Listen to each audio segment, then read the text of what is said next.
Make sure you inflate that beach ball because today we're diving into the card pool. I'm your host, Kyle Robertson. And I'm Stu Galetta. And today we're talking about the top 10 money cards of Khans of Tarkir. This is part 2 of our 2-part set review. Be sure to check out our previous, in which we discussed the top 10 hidden gems that we found in this set. But without further ado, let's start the review. So starting our list hot and fresh as number 1 are the fetch lands that we see. Now, it's a little too blatant to go into any one land in particular, but you can get these cards from a variety of anywhere from $12 to $18. Needless to say, there's a variety of reasons why the fetch lands are good. Pretty much the easiest is fixing your mana at a very easy and low cost.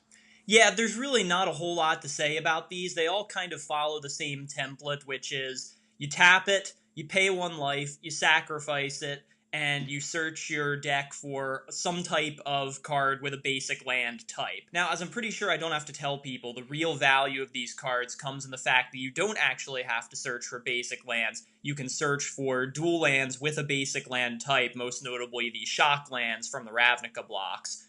Not really too much to say about these cards other than the fact that if you can fit them in your deck, you probably should run them just because they are that good. That's why they're so much money. They help you fix your mana, they're played pretty much everywhere and good pretty much everywhere. Now, moving right along, I guess we'll move past these 5 fetch lands and go into some cards that are actually a little bit different. And it probably shouldn't be that much of a surprise that Planeswalkers are toward the top of the list. So our number 2 most expensive card here is Sorin Solemn Visitor. Now, he is a 4-mana Planeswalker, 2 mana, and then a black and a white. He starts with 4 loyalty. He has 3 abilities, of course. +1 until your next turn, creatures you control get +1/+0 and gain lifelink. Also, -2, put a 2/2 black vampire creature token with flying into play. And then his ultimate is -6. You get an emblem with, at the beginning of each opponent's upkeep, that player sacrifices a creature. I think this Sorin is probably, in the grand scheme of things, weaker than Sorin Lord of Innistrad from the original Innistrad block, who is also this cost and these colors, only because that Sorin's boost is in the form of an emblem, which makes it permanent. This one's is only temporary. This one, though, while it is a minus ability to make the tokens, does make bigger tokens that actually have flying, and the little kind of Grave Pact-y type ultimate isn't too bad either.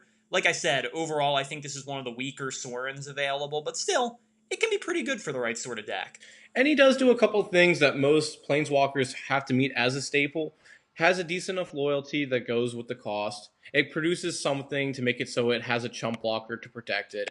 And its overall ultimate isn't too hard for it to get to. Like, I mean, if it's late game, you have creatures on the field, +1, get them up to 6 as fast as you can. If you're hurting, you're able to still make some sort of problem for your opponent, so he is going to be a target. And so how much money does this one weigh in at, Stu? As of right now, this one's going for a big old Abraham Lincoln of $5. Yeah, I think that pretty much fits. I mean, I wouldn't say anything over that in terms of this card, and I don't think it's really played in any sort of eternal format. But, you know, casual people, it's another Sorin. It's a pretty good one. Now going into our number 3 spot, for the lovely price of $4, and 4 mana actually, we have Clever Impersonator. He costs 2 generic and double blue, and he is a shapeshifter. You may have Clever Impersonator enter the battlefield as a copy of any non-land permanent on the battlefield. So a reason why this card is very, very good is it's like most other clone creatures, and when I say clone creatures, when they enter the battlefield, they become a copy of some sort of permanent. Well, in most cases, it's just a creature, maybe an artifact, but the great thing about Clever Impersonator is that he can really target almost anything that isn't a land. We're talking artifacts, enchantments, planeswalkers even, and pretty much any creature. So the value on this guy is really, really good.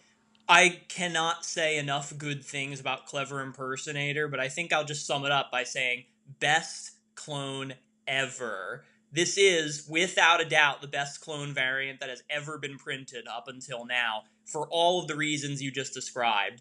And it has the wonderful cost of 4 mana, which is where most clones end up weighing in at.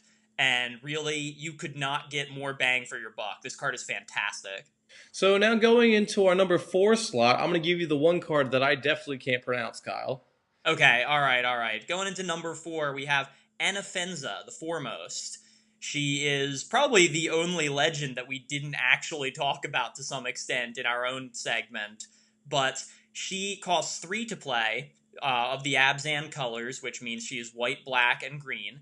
Weighs in at 4/4 for a legendary human soldier, which is pretty nice stats when you think about it. Whenever Anafenza attacks, you put a +1/+1 counter on a different target tapped creature you control. And then the big money here is the second effect. If a creature card will be put into an opponent's graveyard from anywhere, exile it instead.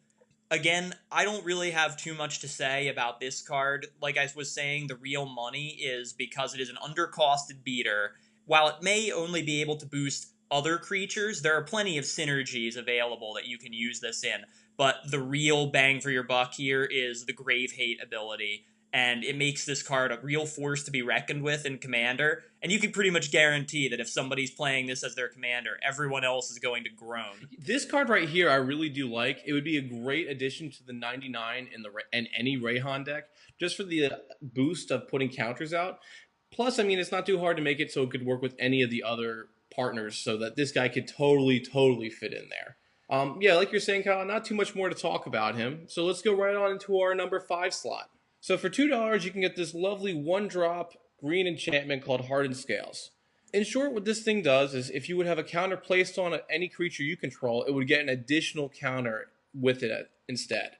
So really good synergies for this, especially for 1 mana. Works for any Rayhan deck, any deck that loves counters. It's essentially doing a one-sided doubling season effect. So if you really need to double down on the counters and you need to do more of a budget option, this is a really good card for you to possess.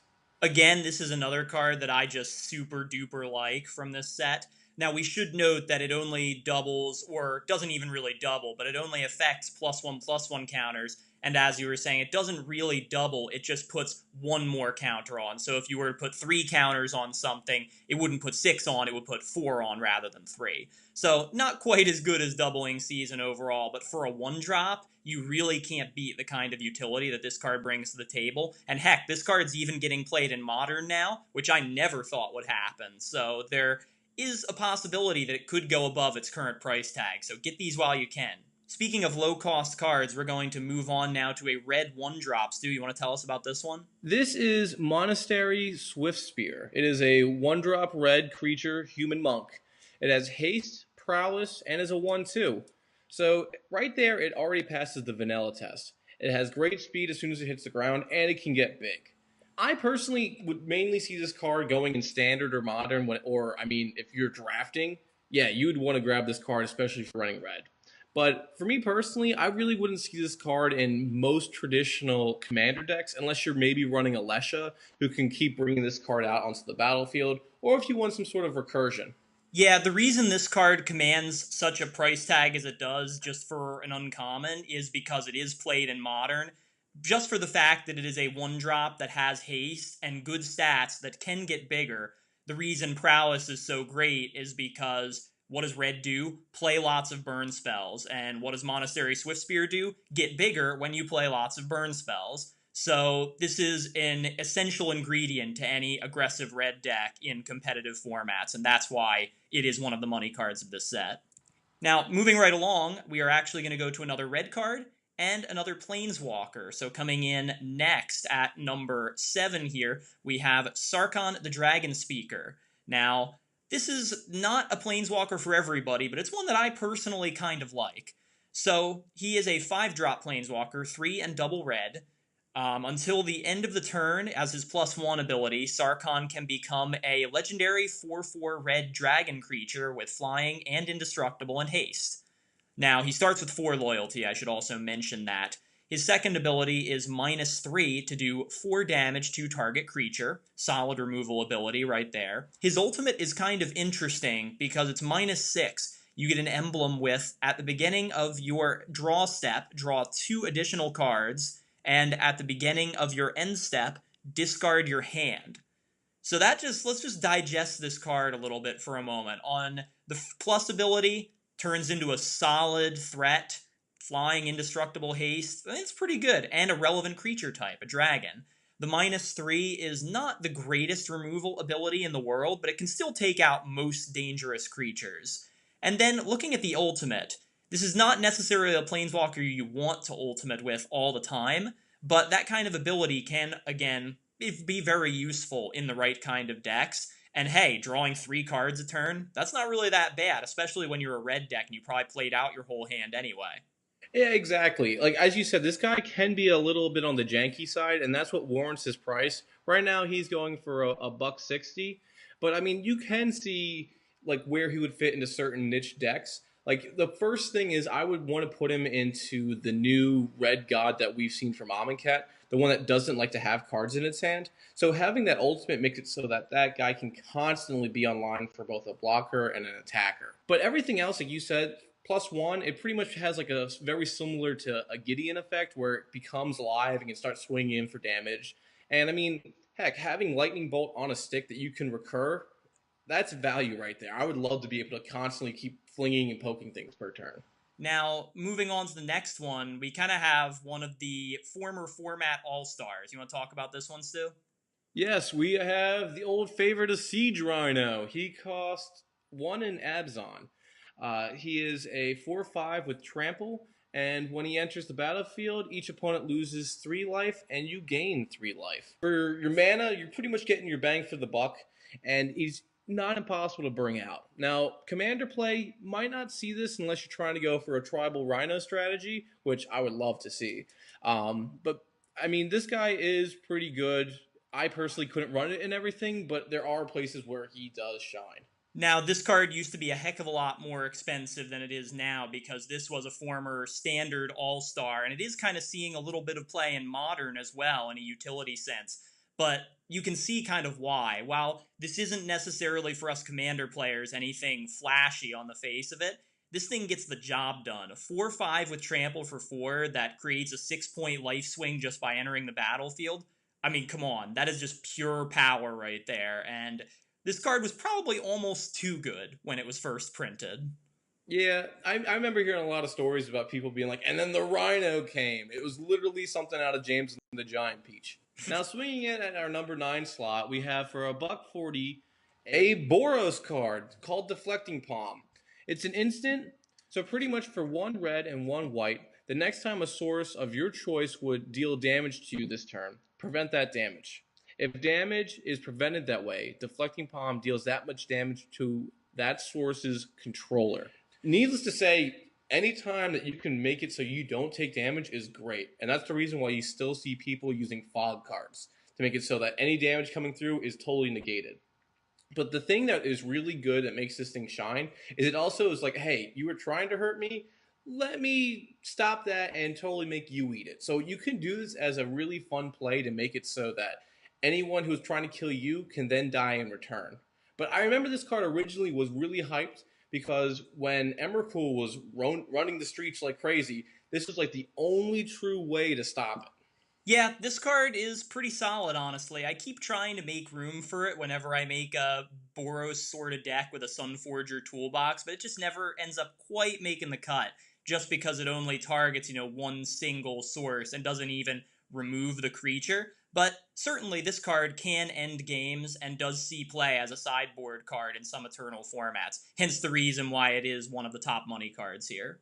Now, I guess we'll move on to the last card on the list here and going in a completely opposite direction from aggressive to just pure card advantage.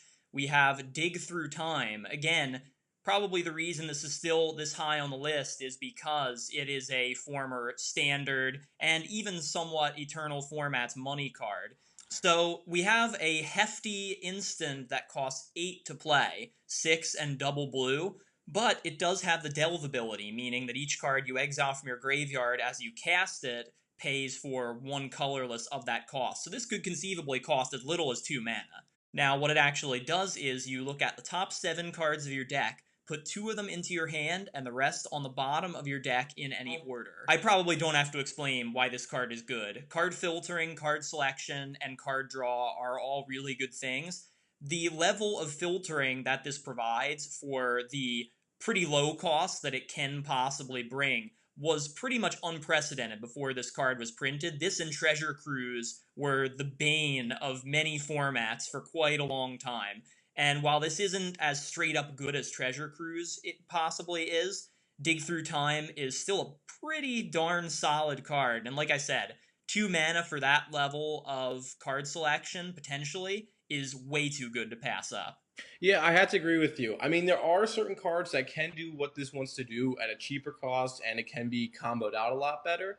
But I mean, still, being able to find a piece that you need at when you need it is very key. Like this card costs 8, and I mean, being able to delve, this is a late game card. So I guarantee you, at that point, you're really looking for an answer, and this is your saving grace. Now, this comes to the part of the show where we rate this set to say how good this one stands. So we go from a scale from bronze, silver, gold, and platinum. Platinum pretty much being a set that's going to be lifelong as long as Magic itself is around. So, Kyle, where would you say Khans of Tarkir falls for you? Well, on that kind of scale, I would probably give Cons a silver because it's not necessarily makes the cut with gold in my opinion because as you'll see with the money cards in our next episode and as you see with some of the selections we've talked about here today, I actually looking back over Cons of Tarkir was sort of disappointed by the fact that there weren't nearly as many cool slash power cards as I remembered. However, that being said, I think there's plenty in here that players who know their niche and really want to get into maybe some different things and alternative styles of play can really have a gold mine in this set. And just the virtue of it being the first wedge set ever kind of ups its value to me. And in terms of reintroducing that kind of thing to the game in a really big way. So overall, it wouldn't quite make the cut for gold in my opinion, but it's easily a silver. I have to agree with you on the silver scale. Like you said with the wedge, they brought in new mechanics and they brought back some old ones. The legendaries themselves, I love the legendaries, and being able to like have that kind of style is really really important. Yeah, I would agree too. I don't think this set is going to skyrocket in value at any point in the near future. I just think things will pretty well maintain where they are right now, which I have to say is actually a lot more friendly to budget players than a lot of sets that are out there. So that's our pool time for today. If the water felt just right, be sure to check out our first segment with our top 10 hidden gems that we found from Khans of Tarkir as well. So let us know if you agree with our rating. Be sure to let us know if you agree, disagree with our comments down below. And if that's not your style, be sure to tweet us at MTGTheCardPool or email us at mtgthecardpool@gmail.com. I'm Stu Galetta. And I'm Kyle Robertson, and we'll see you next time at the Card Pool.